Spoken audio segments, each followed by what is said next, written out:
హనుమంతరాజు గారి పాత్ర పిఎంసి హిందీలో ఏంటి? నాట్ ఓన్లీ పిఎంసి హిందీ, పుట్టిన అన్ని పిఎంసీలకు సార్ తర్వాత పత్రి సారు బొమ్మ అయితే ఆయన బొరుసు. వాళ్ళు ఒక కాయిన్ లాంటి వారు. సారు బొమ్మ అయితే ఆయన బొరుసు.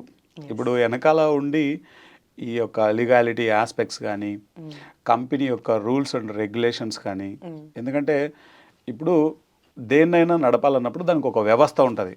ఆ వ్యవస్థకు నియమాలు నిబంధనలు ఉంటాయి, అంటే రూల్స్ అండ్ రెగ్యులేషన్స్. వాటన్నిటికీ అనుగుణంగా కంపెనీ నడపాలి.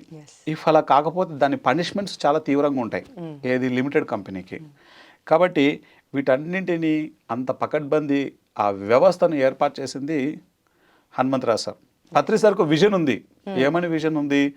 ధ్యాన జగత్, శాకాహార జగత్, పిరమిడ్ జగత్ అన్నది ఆయన విజన్, ఆయన మిషన్. బట్ దానికి ఈ ఫిజికల్, ఈ భౌతిక ప్రపంచంలో మేనిఫెస్టేషన్కి ఈయన యొక్క జ్ఞానం. ఎందుకంటే ప్రపంచవ్యాప్తంగా వీళ్ళు దాదాపు 1000 కంపెనీల పైన హనుమంతరావు సార్ కంపెనీ చూస్తోంది. 1000 కంపెనీల పైన చూస్తోంది. అపారమైనటువంటి మేధస్సు ఆయనది, అపారమైనటువంటి జ్ఞానం. 2009లో ఆయన ఇండియన్ కంపెనీ సెక్రటరీస్ ఐసిఎస్ఐకి ఆయన ప్రెసిడెంట్గా చేశారు ఆయన. సో కాబట్టి ఆల్రెడీ ఆయనకి విశేషమైన జ్ఞానం ఉంది.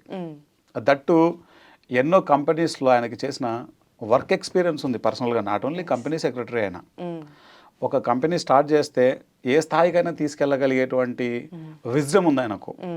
సో కాబట్టి ఈరోజు మనము పిఎంసి తెలుగు సక్సెస్ఫుల్గా 5 years కంప్లీట్ చేసుకున్నాం.